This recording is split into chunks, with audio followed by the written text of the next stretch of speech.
Brasília, mas vamos agora ao Senado, porque o ministro da Saúde, Marcelo Queiroga, está participando neste momento de uma audiência na comissão temporária do Senado que acompanha o combate à pandemia da Covid.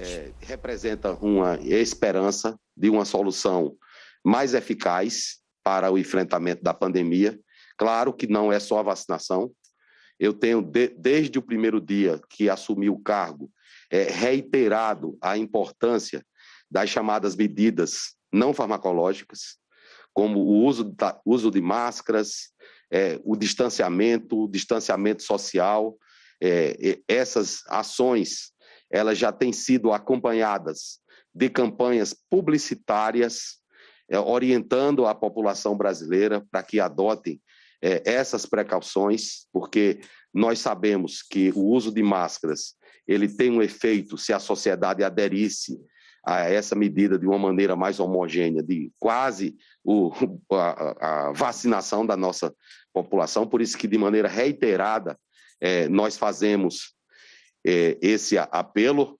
Estou vendo aqui o nosso querido senador Isalci Lucas praticar atividade física, ele está sem máscara, embora que a OMS pareça querer flexibilizar a prática de atividade física ao ar livre sem máscara, mas é sempre bom lembrar que é importante e fundamental que todos nós passemos uma mensagem para a nossa sociedade. Aqui não é nenhuma crítica ao senador, evidentemente, né? Que o uso da máscara é algo prioritário. Em relação à campanha de vacinação, nós temos a nossa campanha que tem acelerado o seu ritmo. E essa aceleração do ritmo, ela depende do nosso Programa Nacional de Imunização, que é um patrimônio de todos os brasileiros, e que se nós respeitássemos o Programa Nacional de Imunização conforme pactuado na tripartite, ele iria melhor. Ocorre que os senhores sabem que na bipartite, às vezes se muda a orientação para incluir um grupo ou outro, e isso termina por alterar a harmonia do nosso programa e atrapalha o processo de vacinação. Então, é até um apelo que eu faço, que nós sabemos que no afã de contribuir com a vacinação, às vezes se pressiona para botar um grupo prioritário ou outro, que todos têm razão em querer ter a vacinação o mais rápido possível, mas às vezes isso atrapalha o nosso PNI. Então, fazer com que o PNI tenha as decisões pactuadas na tripartite mantidas e que nos municípios, nos mais de 5 mil municípios do Brasil, ele seja cumprido, é um desafio para todos nós. Os senhores sabem que no sábado nós divulgamos um calendário de previsão da distribuição de doses. Eu digo previsão porque nós não temos essas doses aqui no Ministério. Essas doses, elas são entregues ao Ministério, elas são oriundas, sobretudo, de 2 laboratórios, o Instituto Butantan e a Fiocruz, ou doses importadas. E assim que essas doses chegam, em até 48 horas, essas doses são distribuídas para o Brasil. Então, se os senhores puderem observar o vacinômetro, que está disponível em quase todas as capitais, acho que em todas as capitais, lá teremos mais de 57 milhões de doses distribuídas e cerca de 37 milhões de doses aplicadas, ou seja, tem uma diferença de 20 milhões. Isso em si já gera uma certa confusão, que eu já pedi até ao nosso pessoal de comunicação para fazer uma mudança, para que a gente não gere tanto calor em relação a essa questão da vacina, porque aí gera uma discussão, essas doses, elas estão onde? Não aplicou? A maior parte dessas doses foram aplicadas. Algumas são D2, que estão guardadas, outras não chegaram aos municípios, porque há um retardo, aí há um delay de cerca de quantos dias, mais ou menos? De 10 dias para que essas doses, uma vez entregues, elas sejam distribuídas para os municípios. O fato é que essa disparidade de doses distribuídas e doses aplicadas, isso tem gerado muita polêmica em rede social, e tudo o que nós não precisamos nesse momento é polêmica. Nós precisamos passar uma mensagem harmônica para a nossa sociedade. Então, no mês de abril, nós temos, a previsão é de entrega de mais de 26 milhões de doses, né? E com essa entrega de mais de 26 milhões de doses, em vários dias, nós superamos a marca de mais de 1 milhão de brasileiros vacinados. Na sexta-feira, nós superamos a marca de 1,8 milhão de brasileiros vacinados. Isso mostra a capacidade que tem o nosso PNI. Nós temos 38 mil salas de vacinação e temos uma prova de que pelo menos 25 mil dessas salas, isso através dos dados do DataSUS, tem funcionado. Essas variações que aqui tem em relação ao calendário anterior, que estava divulgado pelo Ministério, se deve, sobretudo, em função de vacinas que estavam ali, 20 milhões de doses da Covaxin, que é a vacina da Bharat-BioNTech, que não foram autorizadas pela Anvisa, ou de vacinas entregues ou pela Fiocruz ou pelo Butantan, que não foram entregues na quantidade prevista em função de demora do IFA. O IFA, como os senhores sabem, é originário da China. Então, isso sempre dá uma variação, que pode ser para maior ou pode ser para menor, não é? Questões logísticas também estão aqui consideradas. O fato é que temos trabalhado fortemente para conseguir mais doses. A Pfizer, por exemplo, agora no dia 29, chegará o primeiro lote da vacina da Pfizer no aeroporto de Viracopos. São doses prontas e o Ministério da Saúde já organizou aqui toda a logística para essa vacina, que, como os senhores sabem, ela tem uma peculiaridade em relação à cadeia de frio. Nós temos capacidade, sim, para aplicar a vacina da Pfizer com bastante segurança. Outra questão que há em relação à nossa vacinação e que tem nos causado certa preocupação é a Coronavac, a segunda dose. Tem sido um pedido de governadores, de prefeitos, porque, se os senhores lembram, há cerca de um mês atrás, se liberou as segundas doses para que se aplicassem. E agora, em face do retardo de insumo vindo da China para o Butantan, aí há uma dificuldade com essa segunda dose.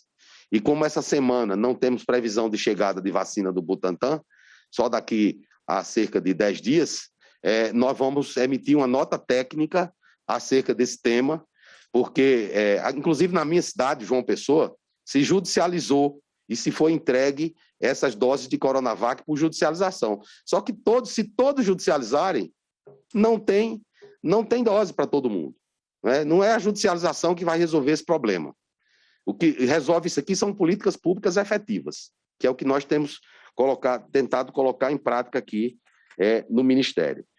Outro problema que estava muito forte quando eu assumi o Ministério era relativo ao kit de intubação. O Ministério fez uma série de ações para conseguir um aporte maior desses kits de intubação. Nós tivemos também o apoio da iniciativa privada, a Vale e outras indústrias fizeram uma doação muito expressiva. Esses materiais, um primeiro lote já chegou e nos atendeu e ajudou muitos estados e municípios. Um segundo está chegando. Amanhã, já saiu hoje de Portugal, uma doação da Espanha, e o Ministério da Saúde abriu um pregão nacional e internacional sem fixação de preço, e estamos negociando com a OPAS, e a curto prazo nós vamos anunciar também uma remessa desses insumos vindos dos Estados Unidos.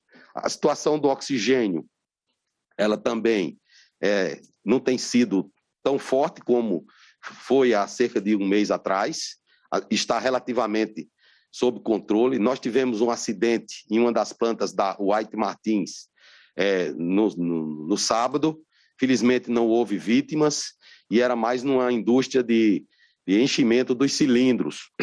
Outro ponto é que eu informei para os senhores que nós estávamos apoiando a White Martins na importação de caminhões. Esses caminhões são eles que levam oxigênio líquido. Chegaram 18 caminhões vindos do Canadá, que vai nos ajudar em relação a esse insumo, né, o oxigênio. Em relação aos recursos que foram transferidos, né, para estados e municípios em 2021, 27,4 bilhões, isso em rotina, e 1 bilhão destinado ao cuidado à Covid-19. Né? Em relação aos leitos, mais de 20 mil novos leitos autorizados pelo Ministério da Saúde, 1,3 bilhão. Né? 8.879 leitos autorizados na região Sudeste, 4.602 na região Nordeste, 3.609 leitos autorizados no Sul, 1.756 na região Centro-Oeste e 1.044 leitos autorizados na região Norte. Ou seja, todas as demandas por autorização de leitos, uma vez solicitada, a Secretaria de Atenção Especializada à Saúde tem deferido. Então, em relação a um outro tema que eu gostaria de pedir atenção aos senhores, sobre o protocolo de tratamento da Covid-19. Como eu falei, já naquela primeira oportunidade que tive o prazer de conversar com os senhores, nós vamos submeter à Comissão Nacional de Incorporação de Tecnologia do SUS um pedido para que se faça um protocolo clínico e uma diretriz terapêutica para assistência desses pacientes. Isso desde a atenção primária até a alta complexidade, que é a atenção nas unidades de terapia intensiva. A Lei Orgânica da Saúde, a Lei 8.080, de 1990, em seu artigo 19, ela dispõe sobre a Comissão Nacional de Incorporação de Tecnologias em Saúde. E lá está descrito, está disciplinado, que compete à Conitec a elaboração dos protocolos clínicos e das diretrizes terapêuticas. A Conitec, uma vez deliberando sobre o protocolo, esse protocolo é colocado em consulta pública para que receba contribuições da sociedade brasileira, e depois que essas contribuições elas chegam, elas são analisadas, e o plenário da Conitec delibera uma recomendação que será ratificada ou não pelo secretário de Ciência e Tecnologias e Insumos Estratégicos, e com direito a recurso ao ministro da Saúde. Portanto, como o ministro é o último na cadeia administrativa recursal, o ministro ele não vai, num primeiro momento, emitir juízo de valores acerca de fármacos, acerca de determinados produtos, porque eu posso ser recorrido para que disponha acerca do protocolo elaborado pela Conitec. O doutor Carlos Carvalho, que é professor titular de Medicina da Universidade de São Paulo, tem nos apoiado, juntamente com as sociedades científicas que estão envolvidas no enfrentamento à Covid-19, e nós já soltamos 2 notas técnicas, que não são protocolos, porque só é o protocolo quando ele é aprovado pela Conitec. Uma delas fala sobre o uso racional de oxigênio. Eu falei em racionalização do oxigênio, for dizer que eu queria fazer racionamento, não é o caso. Racionalização é uma coisa, racionamento é outra. E a gente tem que disciplinar e orientar os médicos para que proceda de maneira correta com esse insumo, porque ele é um insumo estratégico. O outro ponto é em relação à intubação orotraqueal. Nós sabemos que esse é um procedimento que, muitas vezes, os pacientes podem morrer durante a intubação, e é preciso que nós consigamos dar apoio aos profissionais que estão na ponta, há muitos colegas mais jovens, e a gente tem que apoiá-los. Há uma carência na formação desses profissionais do Brasil, tanto que o Ministério da Saúde, em parceria com o Ministério da Educação, vai disponibilizar, através de edital, 600 vagas, 300 delas para a medicina intensiva e outras 300 para os profissionais de enfermagem e de fisioterapia. Sobraram vagas no concurso de residência e nós queremos qualificar esses profissionais para o futuro. E em relação aos protocolos, senador Confúcio, senhores senadores, é necessário, e há um projeto de lei, que é o projeto de lei 415/2015, de autoria do senador Cássio Cunha Lima. Esse projeto foi, eu subsidiei tecnicamente o senador para a elaboração desse projeto, e ele versa sobre os aspectos econômicos das incorporações de tecnologias no sistema de saúde, porque essas incorporações, sobretudo inovações, elas são muito importantes agora nesse momento que vivemos dessa pandemia. Há muitas inovações sendo colocadas para o tratamento dessa doença. Aqui eu cito esse chamado coquetel de anticorpos monoclonais, que um deles obteve autorização pela Anvisa, que é o Regencov-2, uma autorização emergencial, e os dados preliminares, eles são alvissareiros, porque eles apontam para uma redução de 70% do desfecho combinado, óbito mais internação, quando os pacientes que têm comorbidades recebem esse tratamento de maneira precoce, né? Então, em função desse registro na Anvisa, eu já demandei para a Conitec, para que a Conitec faça uma análise detida sobre todos os aspectos relacionados com esse fármaco inovador, quanto à sua segurança, quanto à sua eficácia, quanto à sua efetividade, quanto à sua custo-efetividade, para que ele seja considerado ou não para a inclusão no protocolo.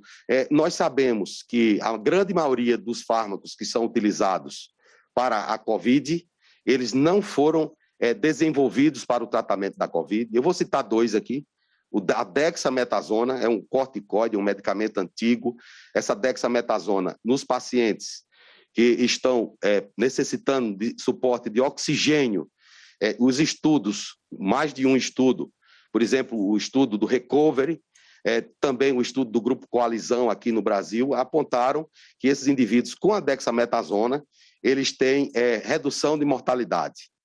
Outro medicamento, que é um medicamento usado para o tratamento da artrite, ele já faz parte do Rename, é um medicamento chamado tocilizumab, é um medicamento que inibe uma citocina, né? Os senhores sabem que essa doença, ela tem um caráter inflamatório, né? Tem até a chamada tempestade de citocina. Essa medicação tocilizumab, ela tem uma propriedade de modular essa resposta inflamatória e ela tem sido usada no nosso país e com alguns bons resultados.